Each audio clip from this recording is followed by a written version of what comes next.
लोकसभा चुनाव में बीजेपी को हार का सामना करना पड़ा। इसको लेकर सीएम भजनलाल शर्मा ने पूर्व मुख्यमंत्री वसुंधरा राजे से मिलना हुआ, क्योंकि आपको बता दें राजस्थान के अंदर ऐसी 5 सीटें हैं, उस पर उपचुनाव होने हैं। उपचुनाव को लेकर जो बीजेपी है वो तैयारियां में जुट गई है और इधर कांग्रेस है तो भी तैयारियां में जुट गई है। जिसमें बात की जाए तो लोकसभा में चुनाव में खींवसर के हनुमान बेनीवाल और दौसा से मुरारीलाल मीणा और झुंझुनू से विजेंद्र ओला, टोंक सवाई माधोपुर से हरीश मीणा और बांसवाड़ा से राजकुमार रोत सांसद बन गए हैं। तो इन सीटों पर अभी उपचुनाव होने हैं। तो उपचुनाव को लेकर अभी तक तारीखों का ऐलान नहीं हुआ है, क्योंकि जो राजस्थान के मुख्यमंत्री है भजनलाल शर्मा, उन्होंने पूर्व मुख्यमंत्री वसुंधरा राजे से मिलना हुआ, क्योंकि वसुंधरा राजे को 2023 के विधानसभा चुनाव में दरकिनार किया था और लोकसभा चुनाव में भी दरकिनार किया था। इसको लेकर बीजेपी 2023 विधानसभा में 5 सीटों पर चुनाव हारी थी और ऐसे में अब उपचुनाव के लिए सीटों पर त्रिकोणीय मुकाबला है।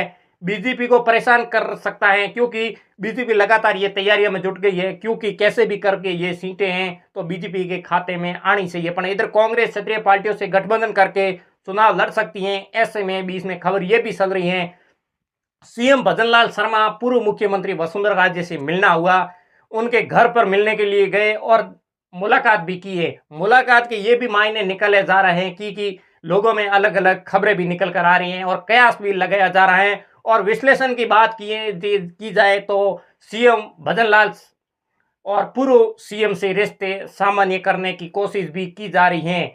और ऐसे में भजनलाल शर्मा जो बने हैं, जो राजस्थान के मुख्यमंत्री, उन्होंने वसुंधरा से पार्टी की मीटिंगों और कार्यक्रम से किनारा कर लिया गया था। लोकसभा चुनाव में जैसे भी लोकसभा चुनाव हो या फिर कोई विधानसभा का चुनाव हो, कहीं पर भी वसुंधरा राजे ने कोई प्रचार नहीं किया था, क्योंकि वो अपने पुत्र दुष्यंत सिंह के लिए संसदीय क्षेत्र 12 और झालावाड़ में उन्होंने सक्रियता भी दिखाई थी और प्रचार भी किया था।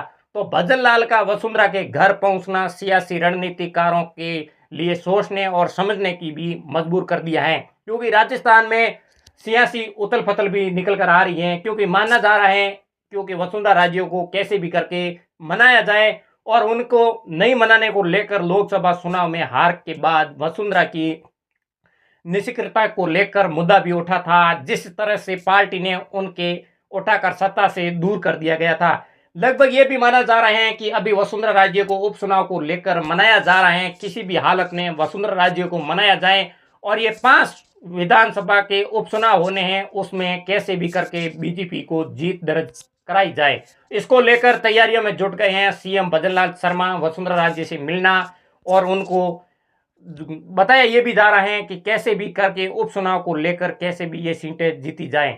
पर बात की जाए तो वसुंधरा राजे का जो आधार है फिर से टटोलना शुरू कर दिया गया है। और ऐसे में हालांकि वसुंधरा राजे मानती है या नहीं मानती है, ये तो आने वाला वक्त ही बताएगा, क्योंकि वसुंधरा राजे को मनाने के लिए भजनलाल शर्मा ने पूरी तैयारियां कर ली हैं। और बात की जाए तो राजस्थान के अंदर उपचुनाव को लेकर कांग्रेस हो या फिर बीजेपी हो या फिर आरएलपी हो या फिर भारत आदिवासी पार्टी हो या फिर बीएसपी हो, सब ने तैयारियां अलग अलग जुट गई हैं। क्योंकि बात करें तो राजस्थान के उपचुनाव के अंदर कांग्रेस 3 सीटों पर काबिज है। बात करें तो झुंझुनू, देवली उनियारा और दौसा सीट पर कांग्रेस काबिज थी और खींवसर में हनुमान बेनीवाल की आरएलपी पार्टी थी और 84 विधानसभा से राजकुमार रोत थे और वो भारत आदिवासी पार्टी काबिज थी।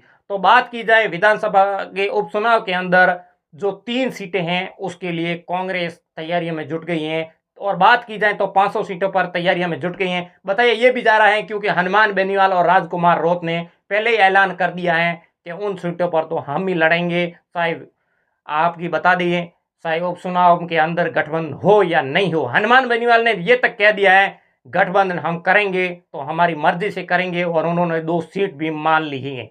2 सीट उन्होंने ये मानी है, एक खींवसर की और एक देवली उनियारे की सीट मांगी है।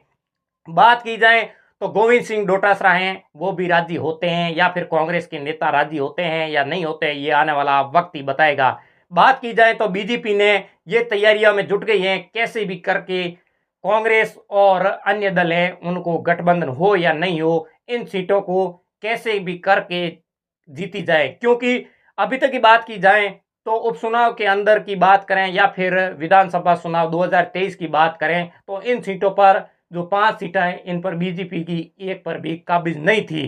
तो अभी क्योंकि राजस्थान के अंदर बीजेपी की सरकार है तो इसलिए बीजेपी की तैयारियों में लग गई है, क्योंकि कैसे भी करके अभी सरकार है और सरकार होते हुए भी हमारी कैसे भी करके सीटें जीती जाए। तो बात करें करणपुर पर उपचुनाव हुआ था, वहां पर बीजेपी की सरकार थी और उपचुनाव के अंदर करणपुर सीट है वो कांग्रेस के खाते में गई थी और यहां से बीजेपी को हार का भी सामना करना पड़ा था। बात करें तो इस उपचुनाव को लेकर जो 5 सीटें हैं ये कब तक तारीखों का ऐलान होगा, ऐलान होने के बाद में, और अभी भी तैयारियां में जुट गई हैं कांग्रेस हो या फिर बीजेपी। इन सीटों पर किसकी जीत होगी ये तो आने वाला टाइम ही बताएगा। और ज्यादातर माने जाए तो क्या वसुंधरा राजे फिर से एक्टिव होती हैं तो इन सीटों पर प्रभाव पड़ता है या नहीं पड़ता है वो देखने वाली बात होगी। पर अभी फिलहाल ये जानकारी निकल कर आ रही है कि मुख्यमंत्री भजनलाल शर्मा का पूर्व मुख्यमंत्री वसुंधरा राजे से मिलना और उपचुनाव को लेकर तैयारियों में जुटना, इन बातों को लेकर पूरा का पूरा समीकरण निकाला जा रहा है। और वसुंधरा राजे मानती है नहीं मानती है ये आने वाला वक्त ही बताएगा। इस पे आप लोगों की क्या राय है वो भी हमें कमेंट करके जरूर बताएं और वीडियो को शेयर जरूर करें। हमारे यूट्यूब चैनल को सब्सक्राइब कर लें और फेसबुक पेज को फॉलो जरूर करें और हमारा हौसला बढ़ाए रखें। और अगले नए वीडियो मिलते हैं। राम राम, नमस्कार।